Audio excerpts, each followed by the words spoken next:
Yeah, update here regarding the that BTCC issue back in SF.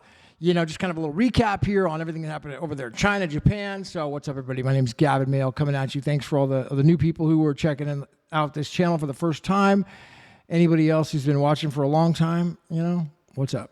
It's a great day. See you at the top. That's my line at the end. Tagline to Zig Ziglar. So went over to China, mainland China, not Hong Kong, mainland. The Great Firewall. There wasn't one American in mainland China other than the one I went with. There wasn't anybody. It was all Chinese. Nobody spoke English. It was all through translator. Amazing place. Other than Dubai, it's my it's better than Dubai, in my opinion. I thought it was better. And this is Guangzhou, China, mainland. It's north of Hong Kong. Clean, safe, cheap, Uber premium, like luxury black cars, $5, 30 minutes. Shopping outside, like the main area, very reasonable, very cheap. Inside, like the hotel, the Rosewood, where I was at, super expensive. I mean, in comparison to America, they'll overcharge you. But it was just an amazing environment. People were respectful, highly educated, peaceful. I had an amazing tour guide that I was there with, Ryan, and he was navigating me around, kind of showing me the place, translating when I was there with people. And then we had the Google Translate. I had dinners every single day, pretty much, with some local friends that I was meeting with. And, I made what I hope to be a future collaboration with China, being kind of an ambassador in a way for the U.S. Because I'm walking around with my freaking 47 hat on at times and just the only American white guy there at all. And I didn't get any hate for MAGA stuff, 47, nothing. People were cool, nothing. I don't know that it was, but still, everybody was just on the up and up. I really felt very welcome there. And I hope that I can apply to get a longer stay next time, because there's a limited of a 10-day period that you can be there. It was really tough on immigration to get past it. And then once you're there, only there for 10 days. So there's ways to get longer than that, but you have to go through Hong Kong to get 90 days, and you have to plan way in advance. But apparently Americans aren't doing it. There are some Americans that talk about food and other things that go there, but nobody's talking about some of the stuff I was seeing. Did shoot a lot of videos on the big camera, a number of those as well, longer form. So I'll have to upload those when I get a chance. But my hope is that I can do some sort of an alliance there with the Chinese, the Chinese government even, and an American government, and be kind of an ambassador. Apparently Rubio's been banned from there, the Secretary of State of America. So there seems to be limited communication between America and China in the way of dialogue. Maybe the presidents are talking, but it doesn't seem like it's very open for communication. So hopefully I can help bridge the gap and kind of report on what I saw out there. I did go to Japan and Tokyo for a number of days after that. And that was a totally different experience. Super high pace, amazing train system, very clean, very cutting edge. Loved that equally as well. But ultimately, there's no question in my mind that China, mainland China, Guangzhou specifically, that's the place I went to, is, other than cities in the U.S., my favorite place that I've been to outside the U.S., for sure. That place is amazing. I highly recommend it. And I'm not paid to say that. So did some of my calls with my other groups today, had a bunch of things I went through, and got a couple of videos I'll release. One update with Todd Duel and a case that he got filed. I talked about it before. I'll put that out. And then also I've got I don't have any updates regarding the Clarity Act. Apparently they're moving that forward, the deadline on it. I'm hoping that it completely stalls out with enough momentum that we've been pushing forward and public pressure to get rid of that Clarity Act. It's not necessary at this point. I saw Aaron Day was potentially running for the Senate. He might have enough influence to even get in. He might have more influence than some senators. He's got some influence on X. He's definitely got influence. And so I hope he gets a seat in there. I would love to see a libertarian guy like that to get in the Senate. That would be amazing. A non-political guy like Aaron Day in the Senate. What a dream, dude. That would be amazing. I'm not in his district, but if I was, I would vote for him if I could. And allow me to vote.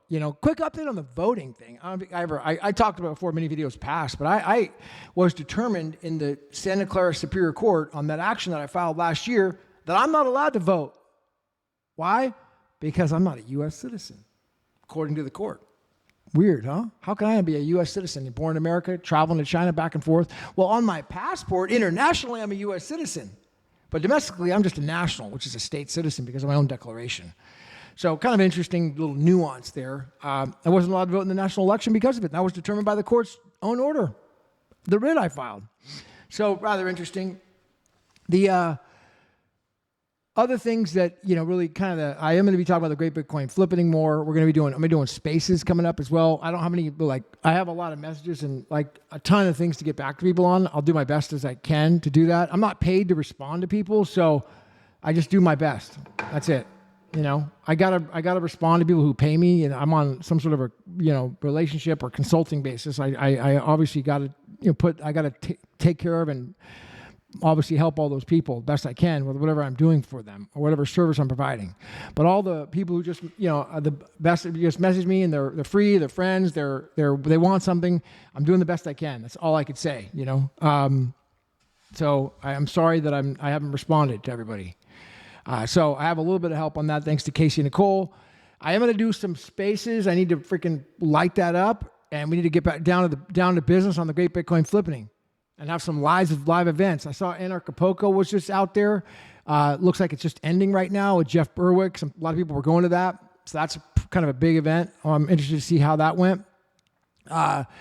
Regarding the Bitcoin space, looks like the Metanet is blowing up. The guys from Babbage were there at the ETH Denver conference.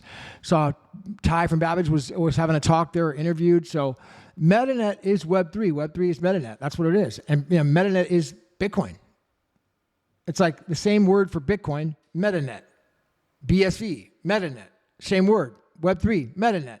These are like buzzwords that all mean the same thing. Web3, Bitcoin. Bitcoin is Metanet. Web3, Metanet is Bitcoin. So it's like the whole Bitcoin thing. Yeah, it's kind of a popular word, but it's very confusing because people hear Bitcoin and think price number go up. That's just been what the last 16 years have been about. But now this whole Web3 movement is starting, and so it's getting off the ground. It's going to be huge. I mean, I know people are addicted to dopamine hits, and everybody is, and looking on the internet and all these things. But in the short term, meaning like the next 10 to 15 years, which is a short term, Metanet and Web3 is going to freaking take over. All right? It's going to take over. The entire internet will change. It's going to happen. It's not if, it's a matter of when. And, it's going to happen by 2040. I mean, that's the freaking, before the entire internet is completely rebuilt and redone through this Web3 interface on Metanet. So for me, I'm early. A lot of people who watch this, we're way early. Sometimes we're way, way early. Okay, but I'd rather be early than late. So get educated on the Metanet, start to learn about what this Web3, is all about and what you could do to be a part of it, because eventually it's just going to be too late, but, and that's when we have what's called the Great Bitcoin Flipping. And the big whale flips with the small one. David versus Goliath flips overnight.